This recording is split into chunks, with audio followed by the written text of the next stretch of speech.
Salut à tous. Bon, on va continuer de parler de Jean-Louis.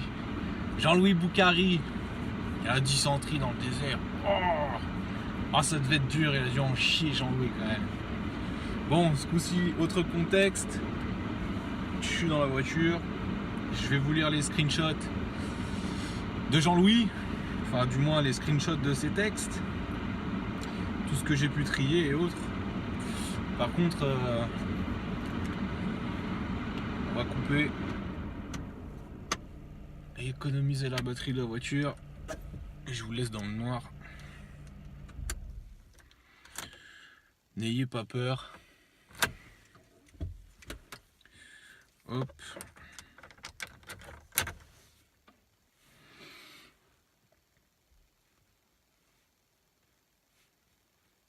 Alors, Jean-Louis, déjà je vais vous donner l'adresse, le lien où j'ai tiré tous ces textes. Vous allez les trouver dans Google Books et puis sur les sites d'archives de la BNF, la Gallica, sur Google Books aussi.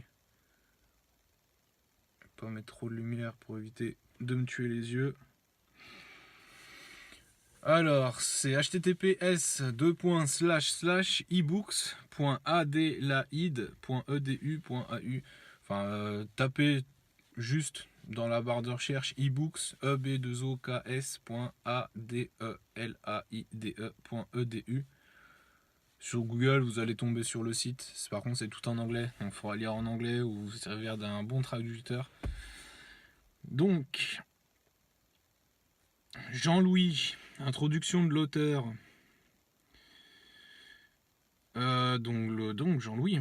Dans les pages de ce journal, j'ai souvent cité quelques historiens arabes dont les ouvrages sont en ma possession. Ah, il faisait du ménage, il faisait l'aspirateur, Jean-Louis, en Orient. C'est maintenant pour moi un sujet de regret que ces manuscrits n'étaient pas avec moi dans le Hijaz. Les deux premiers que j'ai achetés au Caire après mon retour d'Arabie. Ces œuvres sont 1. L'histoire de la Mecque, intitulée Akbar Mecca, un gros volume en quarto par Rabbi el-Walid al-Azraqi, qui a prospéré l'année de l'Hégire 223 et a retracé les annales de sa ville natale jusqu'à cette époque. Ça, c'est exactement ça sent bien le produit de Jean-Louis, ça. Je vous confirme l'histoire entre avant l'islam jusqu'en l'année de l'Hégire 223. Et ça permet de raconter l'histoire de la Mecque prise par les Ottomans. Et ils vont donner ça aux tribus arabes. Et les tribus arabes, ils vont réussir à les monter contre les Ottomans. Ce travail est particulièrement intéressant à cause de ses indications topographiques et de la connaissance intime de l'état de l'Arabie avant l'islam ou le mahométisme. Le manuscrit semble d'après l'écriture manuscrite, avoir 6 ou peut-être 700 ans. Oh là là, il était doué Jean-Louis, hein. Sans carbone 14, 6 ou 700 ans. À peu près, hein. À 2-3 années près. Ensuite, on en a un autre. Donc ça, c'était le premier qui nous dit qu'il nous a trouvé ça là-bas. Ou qu'il a fait ça avec ses petites minettes. Alors, le deuxième... Il est là. L'histoire de Mecca, intitulée Aketemim en 3 volumes, par Taqi-Eddin el-Fassi, qui était lui-même cadi de Mecca. Cette histoire se résume à l'année de l'Hégire 829, contenant des anecdotes biographiques de natifs distingués de Mecca. Bon, pareil, quoi, des récits, ou peut-être des poèmes qu'il a enjolivés et dont il a fait des volumes, tout simplement. En troisième, on a l'histoire de la mosquée de la Mecque, avec laquelle l'histoire de la ville est entrelacée, appelée El-Alam, El-Haram. Oh bordel. L'auteur était Qutb-ed-Din el-Mekki, qui occupait de hautes fonctions à la Mecque et ramène l'histoire à l'an 990 de l'Hégire. Donc 1590, je crois, dans ses notes, il indiquait ça comme note. Ça, c'est peut-être un vrai manuscrit d'époque, donc fin du XVIe siècle. Et c'est probablement un manuscrit des jésuites pour pour expliquer l'histoire de la Mecque arabique, vu qu'elle venait d'être faite. Les dates de la Mecque, je vous donne 1582 à 1600, c'est là, c'est là où j'en suis en fait, par rapport à la construction du cube et des deux villes du coup. Après, on a l'histoire du Hijaz et plus particulièrement de la Mecque par Azami. Cette chronique, je possède qu'un seul volume. Comprenant des documents historiques depuis l'époque de Beni Oumeya. Donc voilà, encore un coup pour les Arabes. Beni Oumeya et jusqu'à 1097 années de l'Hégire, donc 1600, ouais, 1700 et quelques. Regorge d'informations curieuses.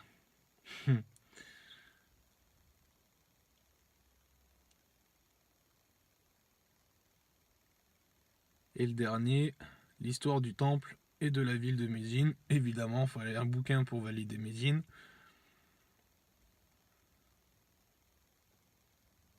Travail intitulé Khélasset el Wafa. Et son auteur, Noureddin Ali Ibn Ahmed El Saoudi. El Samoudi, pardon.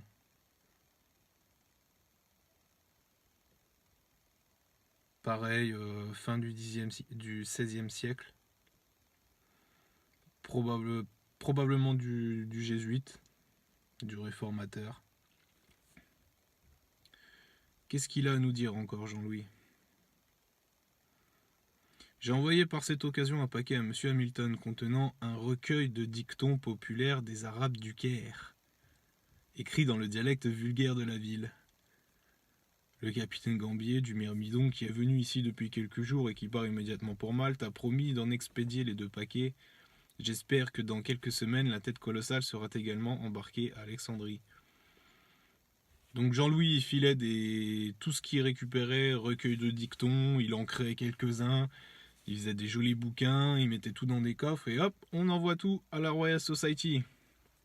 Dans le Hadj de l'année 1817, parmi les pèlerins recueillis à la Mecque de toutes les parties du monde musulman, se trouvait un groupe de Maghrébins ou Africains de l'Ouest qui devaient rentrer comme d'habitude par le Caire et le Fezzan. On croyait que la caravane partirait d'Égypte au mois de décembre. Comme Burckhardt avait maintenant transmis à l'Angleterre le dernier de ses papiers relatifs à ses voyages précédents, c'est avec la plus grande satisfaction qu'il envisagea la perspective enfin opportune de mettre à exécution le grand but de sa mission. Le grand but de sa mission. Alors Jean-Louis était bon dans les langues, il métamorphosait les romans. Écoutez ça. Depuis quelque temps, je suis engagé dans un exercice d'arabe qui m'a été d'une grande utilité. C'est la métamorphose du roman bien connu de Robinson Crusoe en un conte arabe, adapté au goût et aux mœurs orientales. Un jeune Franc né à Alep qui parle l'arabe comme un indigène, mais qui ne le lit ni ne l'écrit, a été mon assistant dans l'entreprise. Je prends la liberté de vous envoyer ici inclus une copie de ce Robinson travesti, ou comme j'appelle le livre en arabe, Dur el-Bahur, la perle des mers. Oh, c'est de toute beauté. Des mérites ou des défauts de la traduction, je peux réclamer au plus 40%, l'écriture exceptée qui est la mienne. Celui-là, je vais vous le dire après, il est bon celui-là. Journal volumineux, Le Caire, mai, au mois de mai, le 18 mai 1817. Mon journal dans la péninsule du Sinaï est devenu tellement volumineux que je suis un peu inquiet parce qu'il est moins acceptable à cet égard, mais comme il n'est pas nécessaire qu'il soit publié intégralement, le rédacteur en chef peut couper à plaisir toute la matière moins intéressante.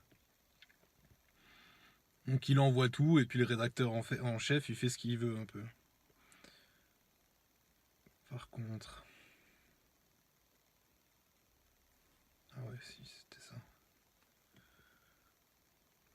J'ai eu plus de liberté d'écrire pendant la plus grande partie de ce voyage que je n'en avais eu dans plusieurs autres. Ce petit pays, si important pour l'histoire de l'humanité, n'a jamais été décrit en détail. Le commentaire sur la route des Israélites que je lui ai annexé, je me soumets avec beaucoup de méfiance à la lecture du comité, car je ne peux qu'appréhender que ce qui me paraît correct puisse ne pas sembler aussi vrai aux personnes qui n'ont pas visité le désert et n'ont pas voyagé avec les Bédouins. Si mes opinions sont approuvées, je serai particulièrement heureux d'avoir pu éclaircir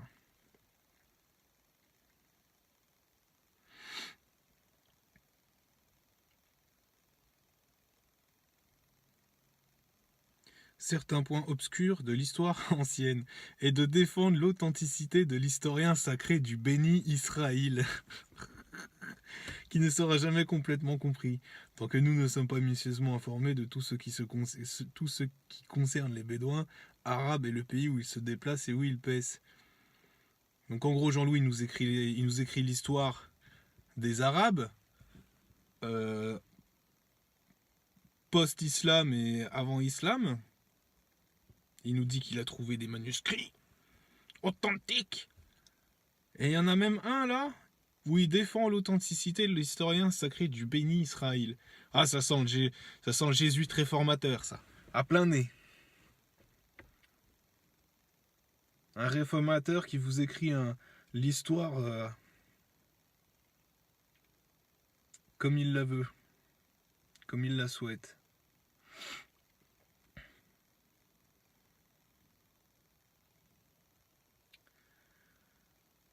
Hop, pareil. Le 30 mai 1812, Damas, la dernière que j'ai eu l'honneur de vous adresser, venait d'Alep. Il était accompagné d'un grand coffre de manuscrits arabes, encore une fois. Les pluies incessantes ont retardé mon départ d'Alep jusqu'au 14 février. Je suis arrivé le 3 mars à Tripoli, le 22 à Damas, désireux de visiter encore une fois le Harwan avant de quitter la Syrie, afin d'examiner les parties que je n'avais pu voir lors de ma première tournée à travers ce pays. Je mis en route dès que j'en étais satisfait de l'état tranquille du Pachalik. J'ai quitté cette ville le 21 avril, suis retourné le 9 mai. Un des paquets de papier renfermé contient mes notes sur ce voyage à travers le Harwan et une partie de l'ancienne décapole. La seconde consiste en mes observations pendant le voyage précédent d'Alep à Damas. J'ai l'intention de partir d'ici dans quelques jours. Je voudrais parcourir les frontières orientales de la mer Morte jusqu'à l'Arabie pétrée, y visiter, si possible, des contrées inconnues et m'en aller de là au Caire. Ah, il voulait partir en Arabie pétrée, bah il a réussi. Il a découvert Pétra, enjolivé par les maçons. Magnifique, Jean-Louis. Celui-là, je vous l'ai lu. Là, par rapport aussi au conflit avec les Wahhabites, il a donc refusé de ratifier le traité et son fils cadet Ibrahim Pacha se dirige maintenant vers l'Arabie avec un nouvel armement de troupes. Les dépenses de guerre sont couvertes par les revenus de Djidda et par les grands profits que le Pacha tire de ses monopoles dans le commerce de la côte d'Arabie. Une chance m'a mis en possession de documents très intéressants sur cette guerre wahhabite qui, avec les renseignements que j'ai recueillis dans le Hijaz, me permettront d'éclairer toute la secte wahhabite et leurs affaires. Ah, il fait genre, il les espionnait. Tu les espionnais pas, t'étais avec eux. Enfin, tu les formais. Tu les orientais pour valider vos dires. Celui-là. J'ai donc pensé qu'il m'incombait de donner une preuve évidente de ce que je possède réellement de savoir. Et je ne peux m'empêcher que de me flatter, carrément, par ce petit travail. J'ai donné un plus grand degré d'authenticité à mes journaux. Si je ne suis pas capable de montrer l'érudition d'un érudit arabe profond, j'espère au moins que ceux qui prennent la peine de parcourir ce volume me donneront le crédit de comprendre la langue du bazar et des paysans. Et c'est tout ce que je souhaite pour le moment. D'après ce que je viens vous dire, vous vous apercevrez que je désire publier ces feuilles. Le nombre des amateurs d'arabe est si petit en Europe et l'impression de l'arabe est si chère que même la vente avantageuse d'une telle œuvre ne couvrirait guère, je crois, qu'un tiers des dépenses. Jean-Louis nous dit, j'ai donné, donc par ce petit travail, j'ai donné un plus grand degré d'authenticité à mes journaux.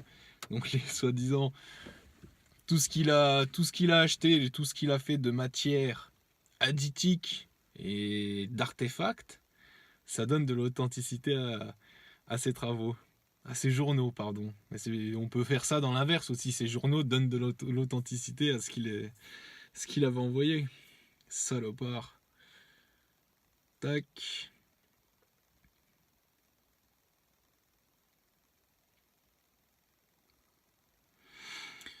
Là, il parle de... Ouais, c'est soi-disant, quand il meurt et qu'il est avec Monsieur Salt, qu'il est dans ses dernières heures. C'est ce qu'on veut nous faire croire. On nous dit que j'ai donné 400 piastres à Shaharti, mon serviteur, laissez mes esclaves mâles et femelles, carrément, laissez mes esclaves mâles et femelles, et tout ce que j'ai dans la maison, ce qui est peu, aller à Haussmann, envoyez 1000 piastres aux pauvres de Zurich, oh c'est gentil. Que toute ma bibliothèque, à l'exception de mes livres européens, soit confiée à l'université de Cambridge, aux soins du docteur Clark, le bibliothécaire comprenant également les manuscrits dans les mains de Sir Joseph Banks. Mes livres européens, je vous laisse. Donc là, il parle à Monsieur Salt. De mes papiers, faites un choix que vous jugerez convenable et envoyez-les à Monsieur Hamilton pour l'association africaine. Il n'y a rien sur l'Afrique. Je partais dans 2 mois avec la caravane revenant de Mecca et allant en Fezzan, de là à Tombouctou. Mais elle est autrement disposée.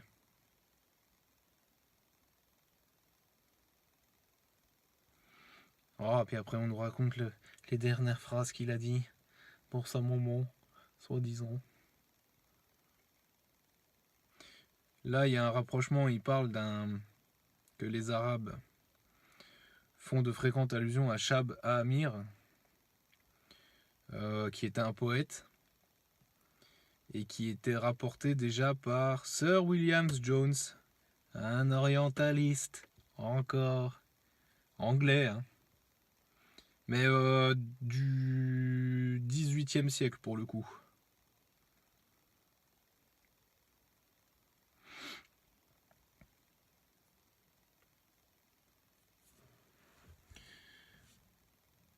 Là, c'était quelques mois avant de mourir. Le 23 mars 1817, si quelque chose peut me faire plaisir, c'est l'information que vous me donnez que mes patrons se contentent de moi. Et je vous prie de les assurer que tant que j'aurai l'honneur d'être à leur service, aucun effort je ne serai pas reconnu par moi pour mériter leur approbation. J'apprécie pleinement la permission qu'ils m'ont donnée de passer si longtemps hors de la direction voulue de mes travaux. Si quelque crédit m'est dû pour la manière dont j'ai passé ce temps, il n'en est pas moins dû à leur libéralité, en me donnant les moyens d'appliquer mes efforts au pays et aux sujets qui ne rentrent pas dans le cadre immédiat de ma mission. Ouais, il avait plusieurs objectifs, bien que je me flatte que les dessins de ce dernier étaient en même temps considérablement avancés. Ah, ils étaient bien avancés ces objectifs, en 1817. Il ne pensait pas qu'il allait canner quelques mois après. Cela me donne beaucoup de satisfaction de comprendre que ce que j'ai écrit sur les Bédouins a été trouvé très intéressant. Donc tout ce qu'il a écrit sur les Bédouins, ils l'ont trouvé intéressant. L'histoire, les Aliadites et tout, machin. Mes derniers ajouts à ces journaux qui complètent toutes les informations que je possède sur cette nation ne vous sont peut-être pas...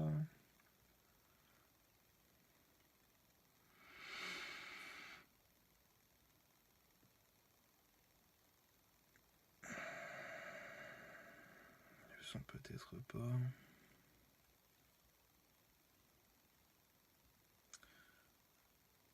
Je crois que je me suis planté.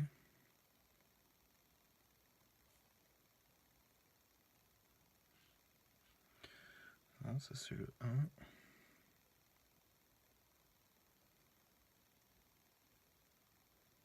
Ah si, ça y est, je l'ai. Sur cette nation, ne vous sont peut-être pas parvenus. J'ai illustré leurs mœurs, leurs lois et leurs caractères avec beaucoup de plaisir parce que je les tiens pour infiniment supérieurs à leurs voisins les Turcs, comme les Hadiths.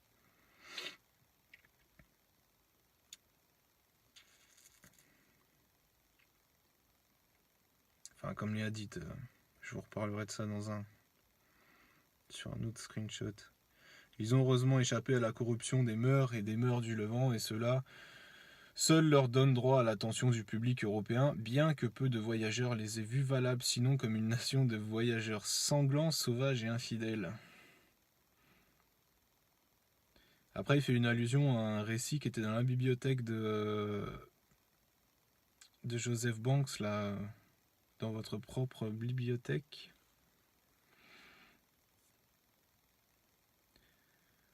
Il dit qu'il est d'accord avec lui. Il a certainement toutes les caractéristiques d'un poème épique, donc le bouquin dont il parle. Il est partout d'un grand intérêt et souvent sublime. J'en ai lu attentivement un peu plus d'une 12e partie. La copie que j'ai achetée à Alep fait partie des MSS. Je me suis posé la question qu'est-ce que c'était que MSS, mais vu qu'il était à Alep, donc Syrie, MS pour manuscrit de Syrie, donc que j'ai envoyé en Angleterre. Son style est très remarquable sans descendre au ton de la conversation commune, comme le font souvent les Mille et une nuits. C'est simple et naturel et débarrassé de cette emphase, de ces expressions forcées, de ces métaphores farfelues que les orientaux admirent même dans leur prosaïque.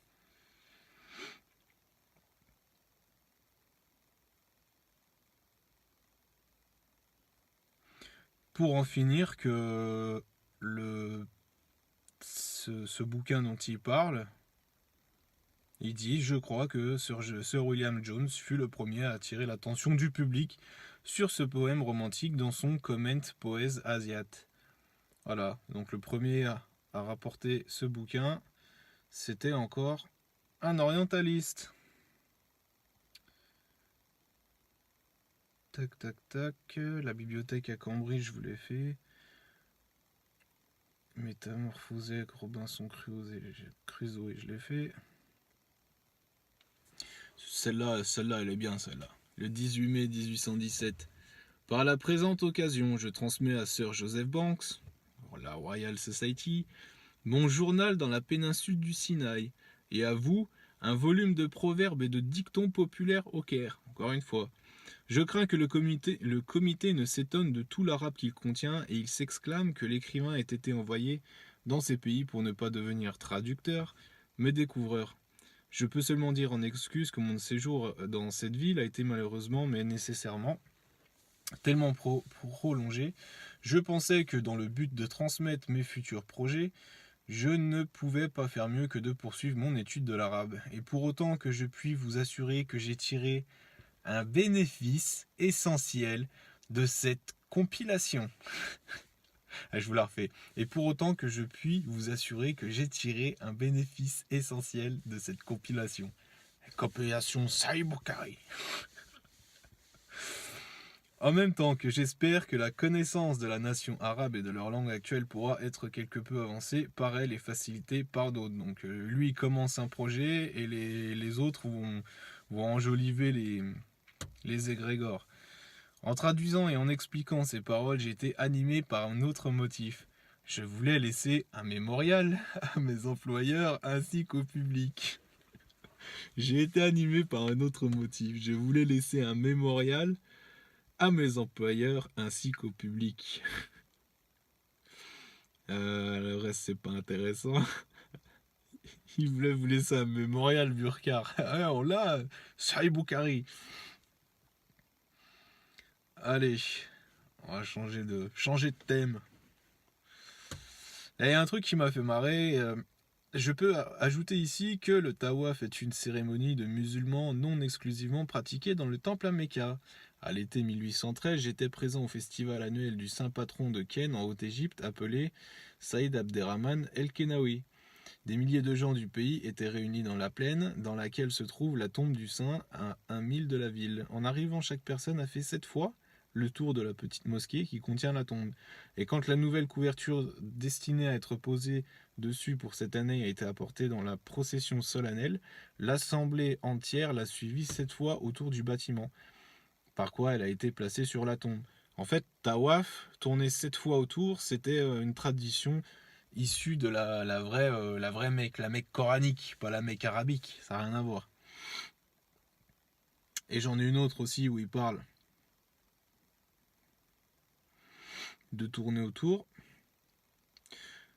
Alors là, on rentre dans la vision de Bukhari. Avant l'âge de Mahomet, lorsque l'idolâtrie régnait en Arabie, la Kaaba était considérée comme un objet sacré. Elle était visitée avec une vénération religieuse par des personnes qui accomplissaient le tawaf, presque de la même manière que leurs descendants actuellement. Presque. Le bâtiment, cependant, était orné de 360 idoles. Et il y avait une différence très importante dans la cérémonie, car les hommes et les femmes étaient alors obligés d'apparaître dans un état de parfaite nudité, afin que leurs péchés soient jetés avec leurs vêtements. Le Hajj mahométan ou pèlerinage et la visite de la Kaaba ne sont rien de plus qu'une continuation et une confirmation de l'ancienne coutume. Jean-Louis nous dit qu'avant la Kaaba, ils tournaient tous autour, mais ils étaient tous tout nus. Normal. Ça y est.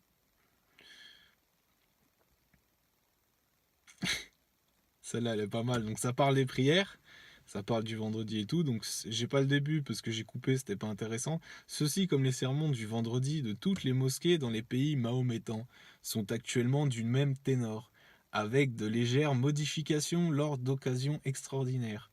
Avant que les Wahhabis aient envahi Mecca, des prières furent ajoutées pour le sultan et le shérif, mais ceux-ci ont été interdits par Saoud. Depuis la conquête turque, cependant, l'ancienne coutume a été restaurée et le vendredi ainsi qu'à la fin des premières prières quotidiennes du soir, le sultan, Mohamed Ali Pacha et shérif Yahya sont inclus dans la formule. Ah, ça m'a fait penser au Tachaoud là, avec le petit doigt là. Oh, les gars, faut pas oublier le Pacha, hein, sinon 4 coups de fouet, 40 coups de fouet, tu rigoles. T'avais intérêt à les mettre dans le Tachaoud, hein, sinon, oh là là, le Pacha il était pas content. Hein.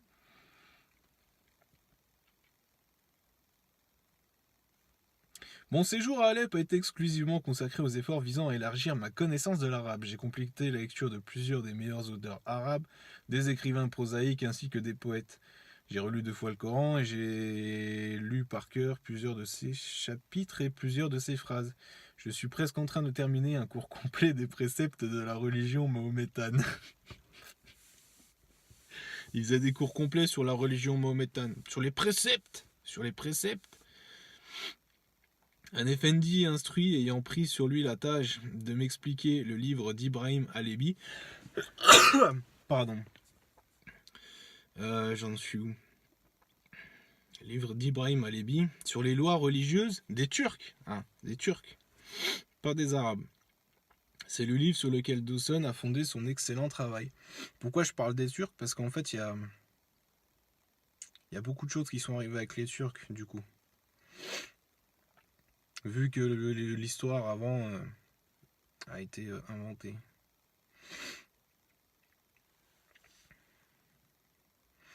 Prière ajoutée, je vous l'ai faite.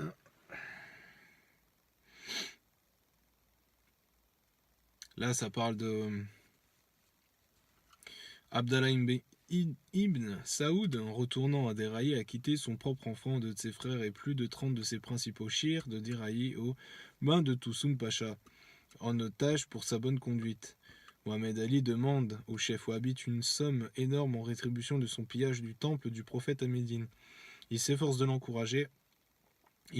l'engager à rendre hommage au grand seigneur pour les possessions des Wahhabites en Arabie, mais il le laisse dans l'exercice de sa nouvelle religion, pourvu qu'il ne prenne aucune autre mesure pour le propager.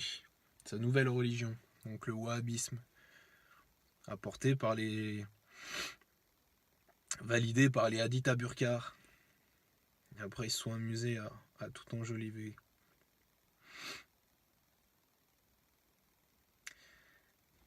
Ce qui est intéressant, c'est dans tout ce que j'ai lu de Burkhar, donc début du 19e, on ne parle pas une seule fois de hadith. Je n'ai pas vu de hadith. Et ça parle pas de sunnite non plus. Là, je vais vous donner le seul truc qui m'a fait, qui me semble en lien, qui pourrait être l'origine de la sunna ou du sunnisme. Beni Yam, une tribu ancienne distinguée récemment par son opposition aux Wahhabis. Ils sont constitués de colons et de bédouins, les premiers étant des chiites ou des hérétiques de la secte perse, des adeptes d'Ali, tandis que les bédouins sont pour la plupart des sunnes. Ouais, des sunnes, ou des musulmans orthodoxes. Ces derniers sont subdivisés en tribus d'Okman et d'Elmara, plus faibles que les disciples d'Ali, et souvent en désaccord avec eux, bien que les 2 parties s'unissent chaque fois que Nejran est attaqué par un ennemi étranger. Les colons peuvent rassembler environ 1500 Firelocks. Firelocks, ça doit être des troupes. Ils repoussèrent par 2 fois le chef Wahhabi Saoud, qui avait soumis toutes les autres tribus arabes. hein, à l'exception des Beni-Sobh de la race Arbe, dans le nord du Hidjaz.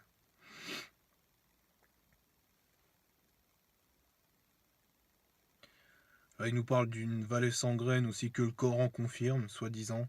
Cet endroit était certainement stérile et le Coran le modèle en conséquence, la vallée sans graines.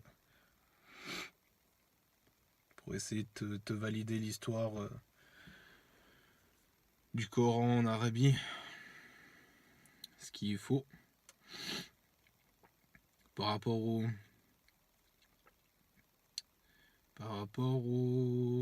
pèlerinage là, avec l'Iram.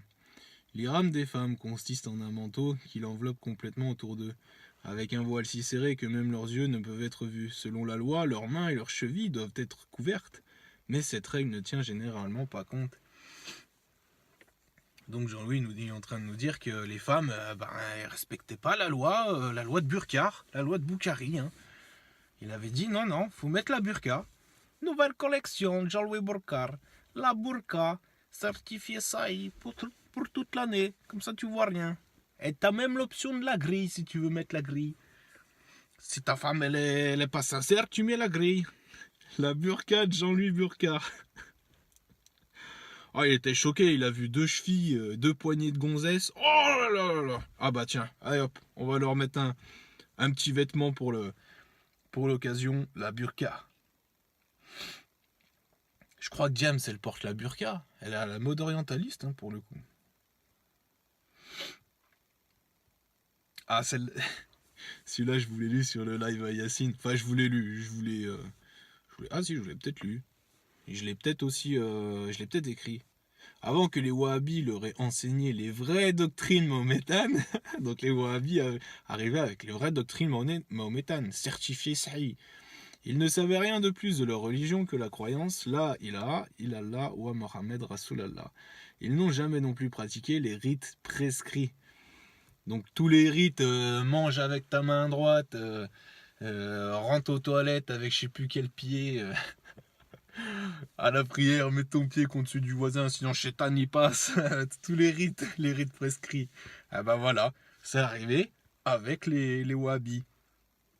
Avant que les Wahhabis leur aient enseigné les vraies doctrines mahométanes. C'est Jean-Louis qui vous le dit, c'est lui qui les a écrits. Les vraies doctrines. Ah, il change de sujet là. Le El Merekej, une branche de la grande tribu Assir, se livra à une ancienne coutume de leur ancêtre en assignant à l'étranger qui a descendu à leur tente ou maison une femme de la famille pour être son compagnon pendant la nuit, le plus souvent propre épouse de l'hôte.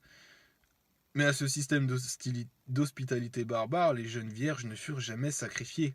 Si l'étranger se rendait agréable à son beau partenaire, il fut traité le lendemain matin avec la plus grande attention par son hôte et fourni en se séparant des provisions suffisantes pour le reste de son voyage.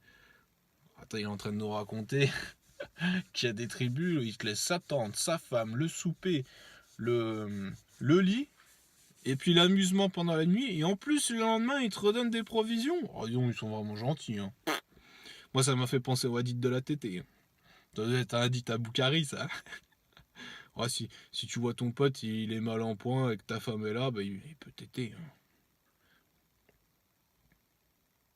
Ah, un petit mot de Jean-Louis. C'est lui qui parle. J'ignore encore l'opinion réelle du pacha concernant ma sincérité à professer la foi mahométane. Ah, on commence à y venir, hein, Jean-Louis qui professe. L'imam Burkar, je vous la refais. J'ignore encore l'opinion réelle du pacha concernant ma sincérité à professer la foi mahométane. Il me traitait certainement comme un muséal. Enfin, un muséal aussi, je sais pas si c'est... peut-être un... Je vois pas ce que c'est, muséal.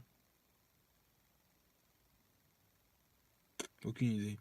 Et je me flattais que l'audace de ma conduite chez Taïf, donc quand il l'avait vu et là-bas qu'il lui avait donné les papiers pour aller à la Mecque officiellement, l'avait convaincu que j'étais un vrai prosélyte. Après il parle du caddie et tout machin, c'est pas intéressant. Il parle il a fait protéger un chrétien par le pacha. En fait c'était un pote à Burkha. Donc Jean-Louis professait la foi mahométane.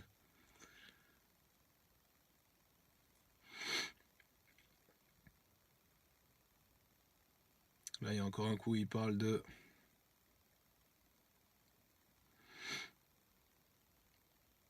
à condition qu'ils ne fussent pas désarmés et promis de rester que 3 jours dans la ville sainte. Aucun pèlerin n'a été tenté d'accepter l'offre d'un passage libre.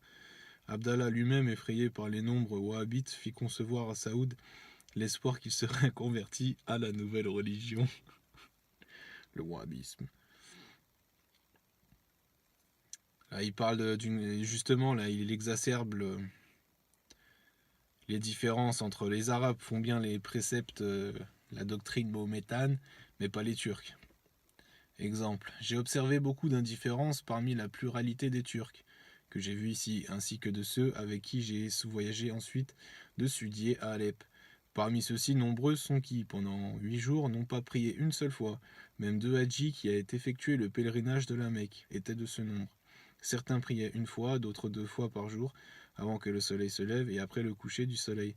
Seulement 3 ou 4 de la caravane étaient stricts en récitant régulièrement les 3 prières quotidiennes. Les 3 prières quotidiennes. Non, je plaisante. Après, il y a marqué à laquelle le Coran limite le devoir des voyageurs. Ah, il nous dit que 3 prières quotidiennes, les gars, en voyage. Hein. Ah, c'est Burkar qui le dit. Hein. Enfin, Boukhari. Enfin, les deux. Enfin, c'est la même personne. T'as pas fait ta prière. Tu vas aller en enfer. T'as pété devant Jésus, t'auras le trou du cul cossu. Ah, si on les écoute, hein. Là, j'en ai un à propos des barbus et des moustachus. 4 boutiques de barbiers. Les barbiers sont à la fois les chirurgiens et les médecins de ce pays. Ils savent comment laisser le sang et composer différentes sortes de médicaments impératifs. Donc laisser le sang, c'est ils faisaient pas de saignée comme on pouvait faire ici. Ils étaient un peu cinglés avec ça. Les quelques Arabes dont les barbes sont plus longues et plus épaisses que celles de leur pays, les hommes en général, prennent beaucoup de peine à les garder soigneusement coupées, de sorte qu'aucun cheveu ne puisse dépasser un autre. Les moustaches sont toujours coupées de près et jamais permis de pendre sur les lèvres. En cela, ils diffèrent des Turcs du Nord, qui touchent rarement leurs épaisses moustaches broussailleuses avec des ciseaux. Ça m'a fait penser exactement aux les rites prescrits par Burkhardt. Faut se raser la tête, la barbe, pas de moustache. Et là, t'es sérieux authentique. Alors, je vais vous lire... Alors, attendez, je vais vérifier si je les ai tous lus. Burkhardt, le saint érudit. Alors, je vous avais dit que il est allé... Dans la première vidéo, je vous ai montré comme quoi il était parti à la Mecque bien avant son voyage à la Mecque officiel. Donc la première partie pour aller aider les Arabes et la deuxième partie pour faire ça officiellement sous les yeux du Pacha. Et du coup, quand il arrive à Taïf, c'est là que le Pacha lui a filé des fringues et de l'argent, comme s'il avait besoin d'argent. Hein. Il dit souvent qu'il est pauvre, qu'il a besoin d'argent, mais c'était pas le cas. Ça, c'est un peu ce qu'on veut nous faire croire hein, aussi. Donc ce passage, presque 1 an s'est écoulé avant que l'association, donc là c'est le rédacteur qui parle, reçoive d'autres conseils de leurs voyageurs, sa prochaine lettre étant datée du Caire à son arrivée en Égypte. Comme l'état malheureux de sa santé l'empêchait à cette occasion d'entrer dans les détails de son voyage arabe. Il est juste d'informer le lecteur que l'année suivante, il a transmis à l'association le compte-rendu le plus précis et le plus complet du Hijaz. Donc il avait bien fait son taf, y compris les villes de Mecca, Médine, qui a toujours été reçue en Europe. Sa connaissance de la langue arabe des mœurs musulmanes lui permettait maintenant d'assumer avec tant de succès le caractère musulman qu'il résidait à la Mecque pendant toute la durée du pèlerinage et passait par les diverses cérémonies de l'occasion, sans le moindre soupçon sur son vrai caractère. Eh ouais, pas de soupçon sur son caractère. Mais, un jour, alors que le pacha d'Égypte, Mohamed Ali, tenant son quartier général à Taïf, voilà, à l'est de la Mecque, ignorait tout des relations de Burkar avec l'Angleterre. Pourtant, on nous dit que le pacha, il l'avait vu habillé comme un derviche, il lui a filé 500 $. Il jugea à propos de mettre ses qualifications de musulman à l'essai, en ordonnant aux deux plus savants professeurs de la loi, puis en Arabie, de l'examiner sur sa connaissance du Coran et des préceptes pratiques et doctrinaux de leur foi. Le résultat était une conviction complète dans l'esprit de ses auditeurs, ou au moins de ses deux examinateurs, de son être seulement un musulman vrai. Attendez, je vous sors la suite.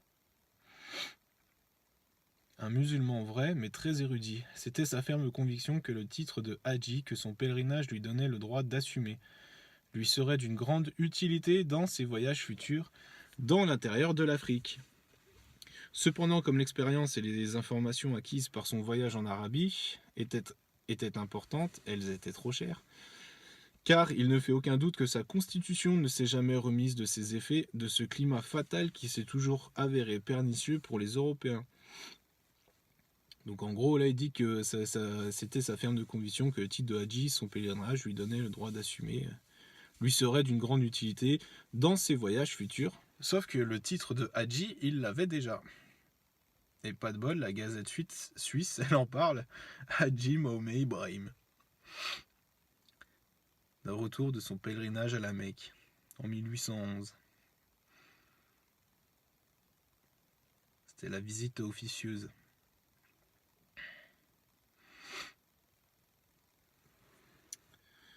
Alors, justement, tiens, il parle de Taïf, un peu au même moment. Pour rester à Taïf pour une période indéterminée dans la situation où je me trouvais maintenant était peu souhaitable. Pourtant, je ne pouvais pas deviner les intentions du pacha par rapport à moi. À l'évidence, je n'étais considéré que comme un espion envoyé dans ce pays par le gouvernement anglais pour en connaître l'état actuel et en faire rapport aux Indes orientales. Eh ben, c'était le cas. C'était, je présume, la propre opinion du pacha. Il me connaissait comme un Anglais, nom que j'assumais au cours de mes voyages. Chaque fois qu'il me semblait nécessaire de paraître européen, donc à chaque fois qu'il pouvait dire qu'il était européen, Jean-Louis le faisait. Il passait de Al-Burkar, l'imam Al-Burkar, à Jean-Louis Burkar. Car à cette époque, seuls les sujets de l'Angleterre et de la France jouissaient d'une véritable sécurité en Orient. Ils étaient considérés comme trop bien protégés par leur gouvernement et leur ministre de Constantinople, oui, Constantinople, pour être vilipendés par les gouverneurs provinciaux. Le pacha, d'ailleurs, a supposé que je sois un homme d'un certain rang. Il avait vu juste. Voilà, il parle qu'il vénère son patron. J'espère que vous avez trouvé Sir Joseph Banks en bonne santé. Ce vénérable et noble patron des sciences m'a écrit une lettre contenant des expressions que je ne pouvais attendre que d'un parent. Oh là là. Il parle de son patron. En tant que tel, je le vénère vraiment, et ma reconnaissance envers lui suffira à me pousser à poursuivre ma tâche, même si tant d'autres considérations d'honneur et de devoir ne concouraient pas à exiger de moi toutes mes forces pour cet objet.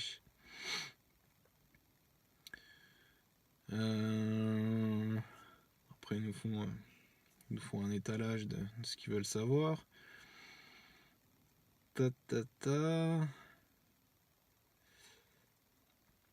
Là, il parle qu'il a changé une somme d'argent en or et qu'il l'a planqué dans sa ceinture pour aller ailleurs, pour faciliter son voyage. Il pensait il pouvait en avoir besoin, soit comme pot de vin, soit pour faciliter son départ de Taïf. Il avait besoin de pots de vin. Il filait des pots de vin, Jean-Louis. Par rapport au fait qu'il était tranquille à Mecca plus que dans les autres pays.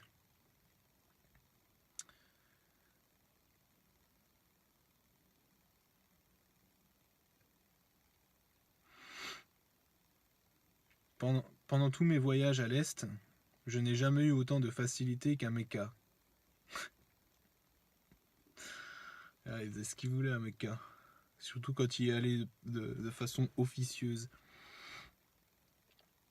J'en ai un autre du même style. Le Caire, 8 février 1816. J'ai l'honneur d'y joindre le journal de ma tournée en Nubie, de Haute-Égypte à Souakin et Djidda. Il est prêt depuis quelque temps, mais l'espoir de l'arrivée d'une caravane d'esclaves attendue quotidiennement m'a fait retarder son expédition afin de pouvoir éclaircir quelques doutes du témoignage de ces commerçants. Afin de pouvoir éclaircir quelques doutes du témoignage de ces commerçants. Et c'est comme Boukari. Comme Boukari. Oh, il va aller vérifier les chaînes de transmission, lui vérifie les témoignages des commerçants. Que je pourrais. J'ai examiné ici avec beaucoup de plus de loisirs et de sécurité que je ne pouvais le faire dans leur propre pays. La caravane n'est cependant pas encore arrivée et comme je souhaite que cela vous parvienne avant la réunion annuelle de l'association africaine, je vous l'envoie à présent, en réservant les remarques et les notes supplémentaires pour une période future. Je m'occupe maintenant d'arranger mes journaux arabes plus volumineux que les journaux. Il y a 2 types de journaux. L'officiel, le magouillé et le manipulé, parce que je me trouvais plus libre et beaucoup moins observé à Mecca et à Médine qu'au Soudan. Il était beaucoup moins observé à Mecca et à Médine. Donc il a fait ce qu'il voulait. Pourquoi j'ai mis ça par patience et prudence? Je suis désolé de dire que mes espoirs de quitter le Caire ne sont pas susceptibles d'être rapidement réalisés.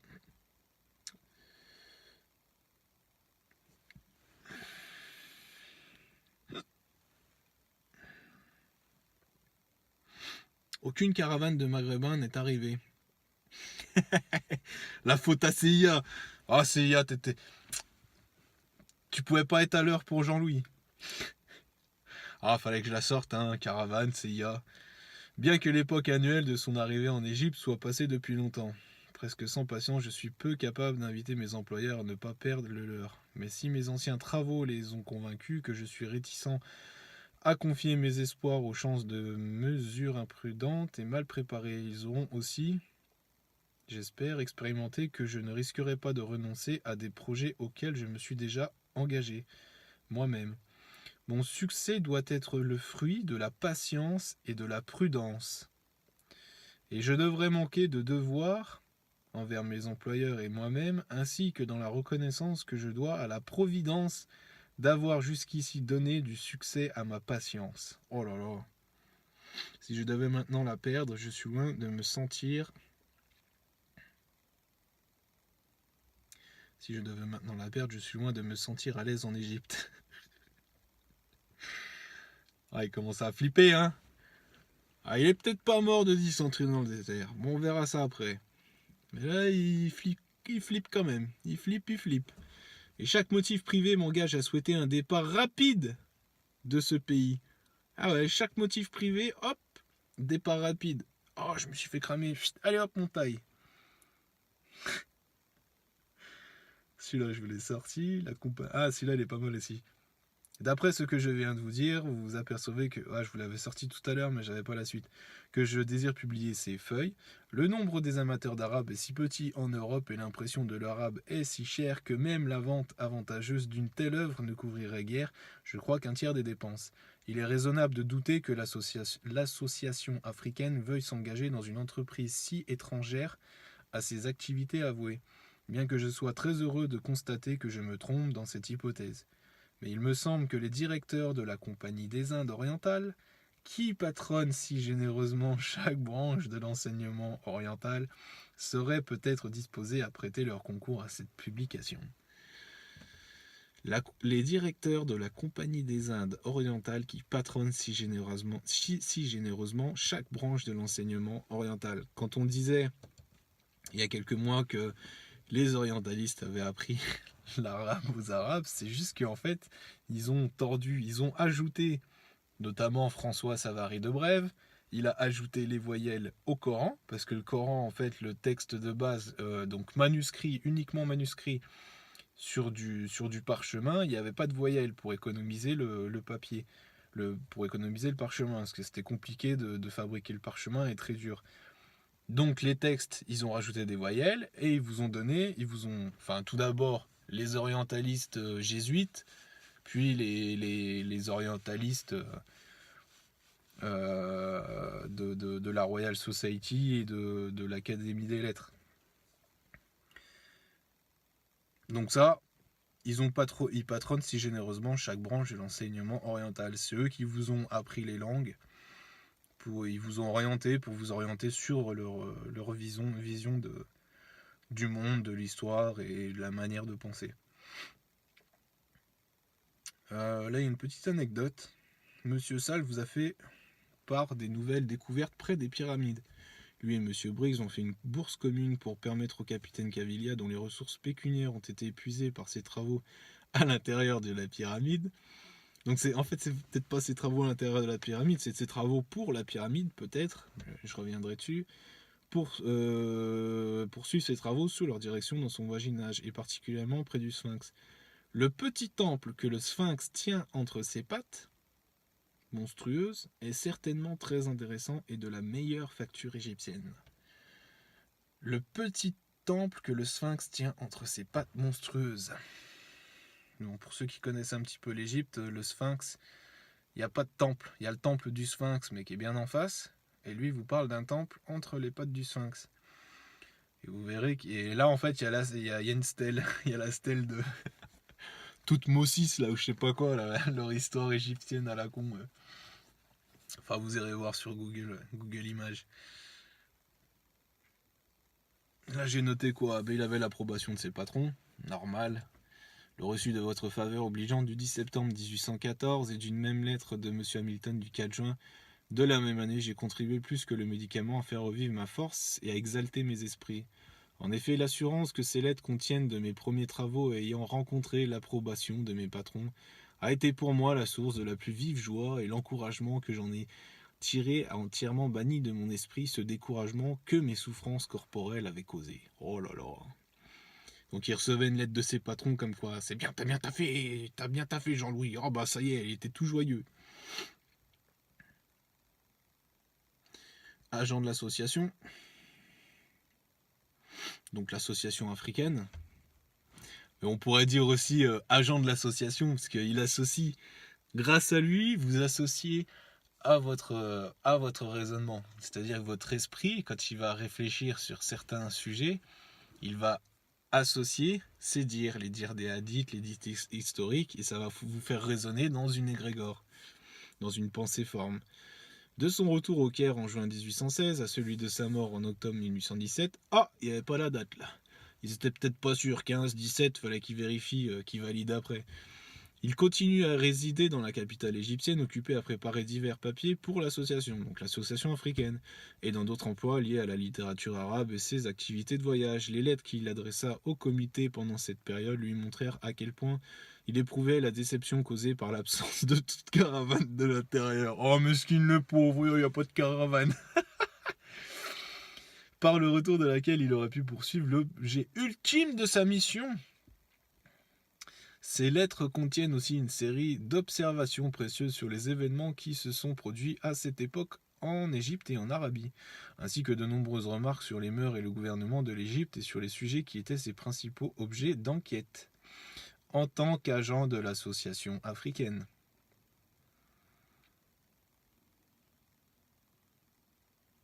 Les remarques d'une personne qui unit le bon sens et le jugement au savoir et à l'expérience locaux sont des plus précieuses dans les pays où chaque branche de la recherche présente des résultats si différents de nos idées préconçues, fondées sur ce à quoi nous étions habitués en Europe, où l'information précise est très difficile à acquérir, et où par conséquent les remarques du voyageur transitoire sont souvent remplies d'erreurs.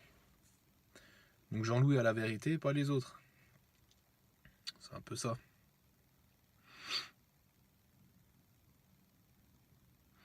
J'ai l'honneur de transmettre au comité de l'association africaine quelques papiers, des renseignements obtenus,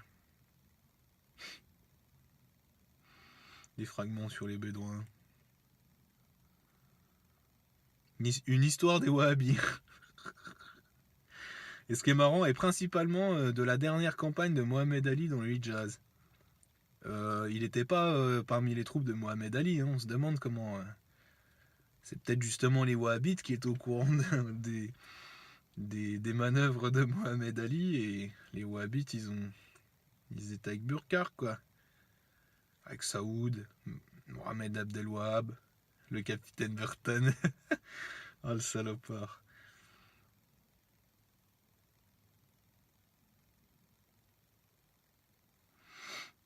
Là, je crois que j'ai fini celle-là. Bon, après, il me reste une vingtaine de... Je suis à quoi là? Je suis à 1 heure. Ouais, on va essayer de faire vite.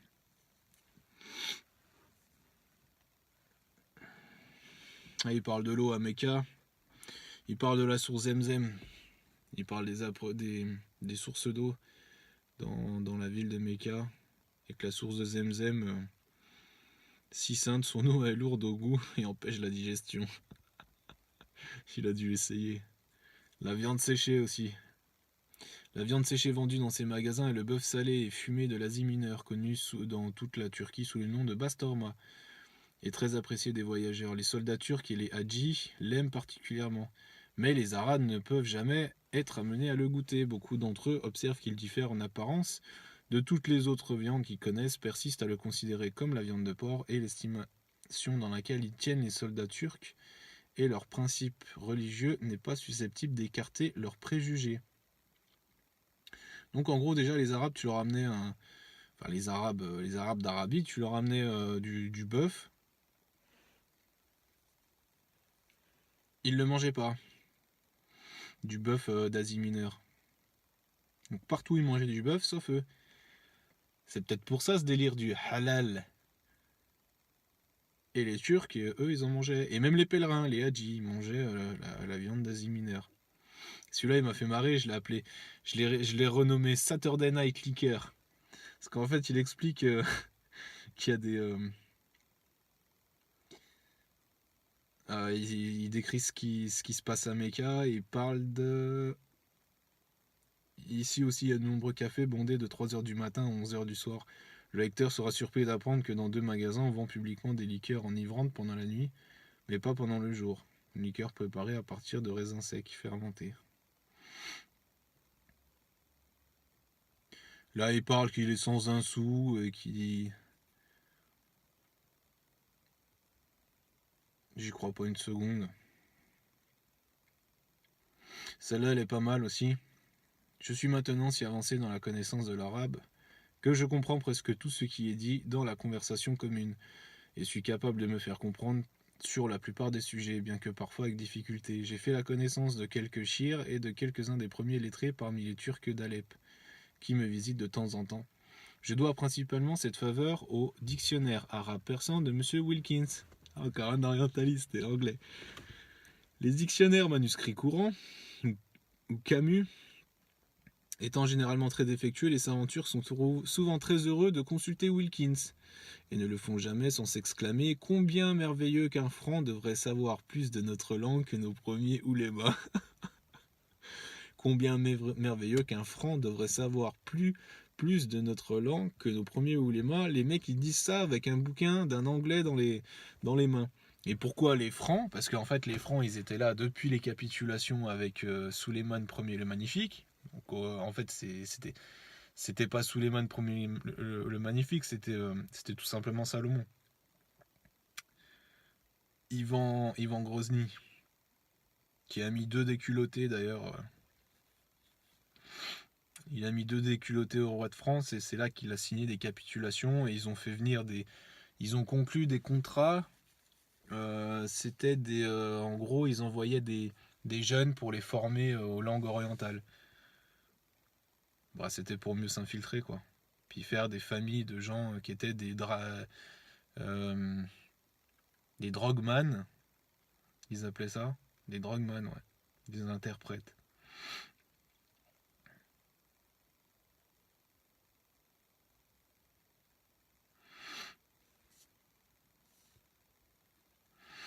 Une punition en Mecca. Un homme décapité par le cadi pour avoir volé un Turc. Bon, ça change pas d'aujourd'hui avec l'Arabie Saoudite. Alors, il nous source un truc, c'est peut-être vrai, je sais pas, j'en sais rien. 1624, deux voleurs ont été écorchés vivants dans cette rue, sympa. Écorchés vivants, comme Predator.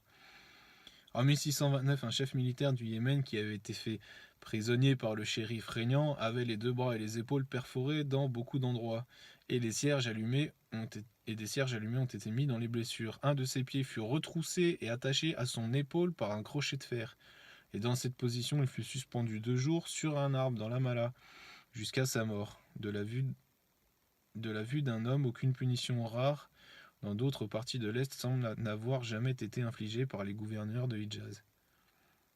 C'est un peu dégueulasse comme truc. Jean-Louis qui nous parle.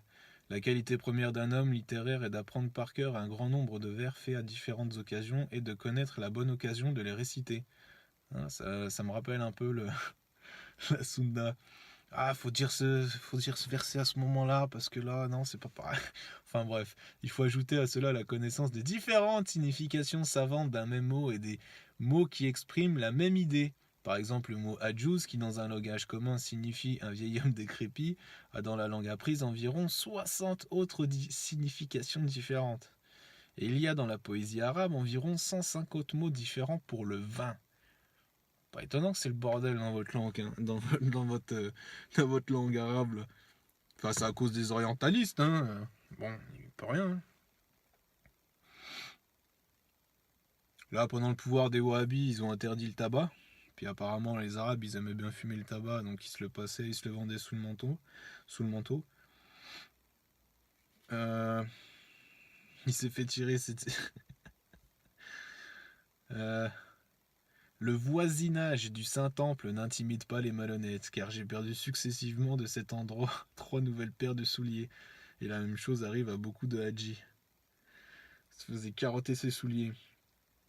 Là, il y en a un où il parle qu'il n'y a pas de bâtiment récent à Mecca. C'est souvent des constructions de, je crois, pas plus de 4 siècles. Donc 4 siècles, c'est pour moi, enfin, c'est pas possible. Je crois que c'était ça qu'il disait, 4 siècles.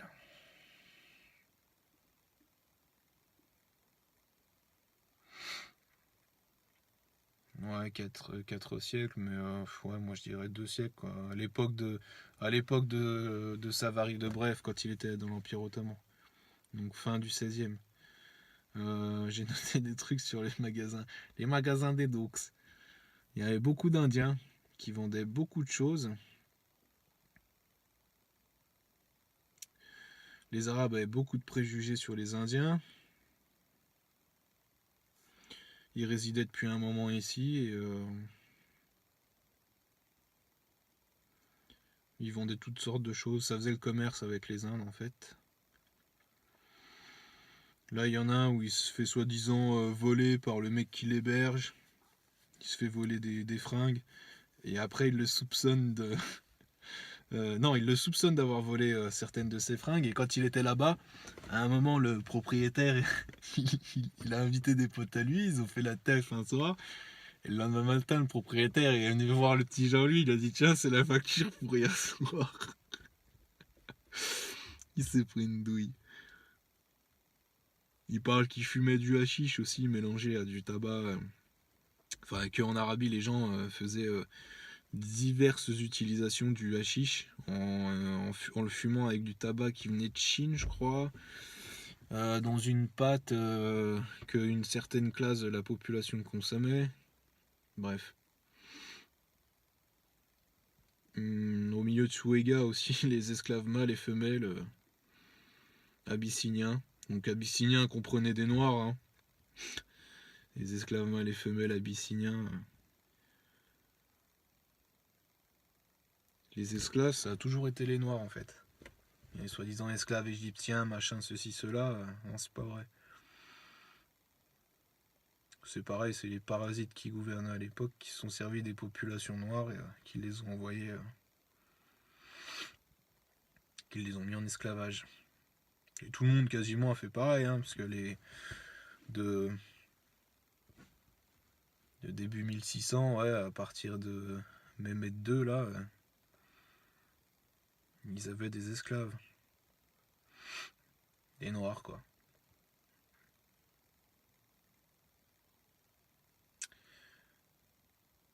Qu'est-ce qu'il y a d'intéressant là? Ah bah l'exposition d'esclaves, ouais. Et en plus, ils rajoutent que ces bancs, ils sont à côté, il y a des bancs à côté, et ces bancs sont toujours entourés de hadjis vieux et jeunes qui prétendent souvent négocier avec les marchands. Genre, il y a les hadjis, ils se posent sur les bancs, ils matent les, les esclaves à poil, et ils prétendent marchander avec les commerçants. Ils se rincent l'œil, quoi. Enfin, c'est ce que Jean-Louis nous dit. Il y a des dialogues entre le Pacha et question-réponse, Pacha et Jean-Louis. Une petite phrase aussi sur le Pacha me raconta alors les événements qui aboutirent au bannissement de Bonaparte à l'île d'Elbe après l'entrée des Alliés à Paris. Bonaparte, disait-il, se comportait comme un lâche. Il aurait dû chercher la mort plutôt que de s'exposer dans une cage au rire de l'univers. Les Européens, dit-il, sont aussi traites que les Osmanlis. Tous les confidents de Bonaparte l'abandonnaient, tous ses généraux qui lui devaient sa fortune.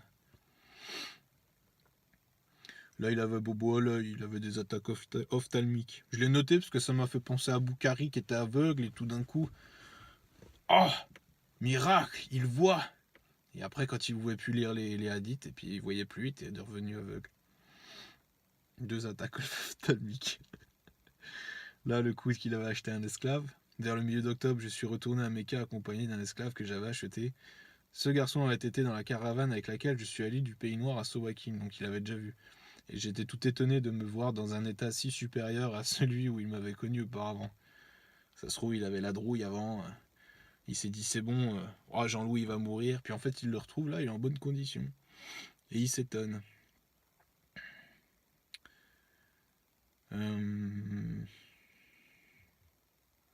J'ai presque été fait prisonnier à Bara par un corps volant des Wahhabis. Ou alors t'es allé donner des infos. Une douleur aux jambes, une maladie répand. Ouais, bref. Chat d'esclave au calme. Il parle aussi du calcul du temps. En gros, les anciens arabes, ils savaient compter correctement et le mois de Ramadan a été toujours à la même période. Et que depuis le Coran, ça a été abrogé et du coup, ça change entre la profondeur de l'hiver au plein été. Mais bon, c'est des âneries tout ça. Eh ben, je crois que j'ai fait le tour. Hein. Il en dit des choses intéressantes, Boukhari. Faut aller lire un peu, faut aller lire, mais le mieux c'est de chercher par mots-clés des fois, quand c'est faisable. Si vous pouvez chercher par mots-clés, vous allez tomber sur les pages qui sont assez parlantes. Je crois que j'ai tout fait. Je vous ferai une dernière partie, je pense, pour conclure. Faire un petit bilan sur l'imam Al-Burkar. Ah, vous avez entendu, il professait la foi mahométane. Et le Pacha, il avait des doutes sur sa sincérité à professer la foi mahométane. Ça, c'était magnifique. Ah, il a bien professé, hein, moi je vous le dis. Hein. Il a même enseigné Tajwid. Je vous montrerai ça dans la prochaine partie. Ça fait déjà 1h10 là. Ça fait déjà un peu long à regarder, surtout que vous n'avez pas d'image. Mais bon, c'est pas le plus important. Allez, passez une bonne nuit, une bonne soirée. Bon, ça dépend où vous êtes. Sur la terre. Prenez soin de vous et à tard plus.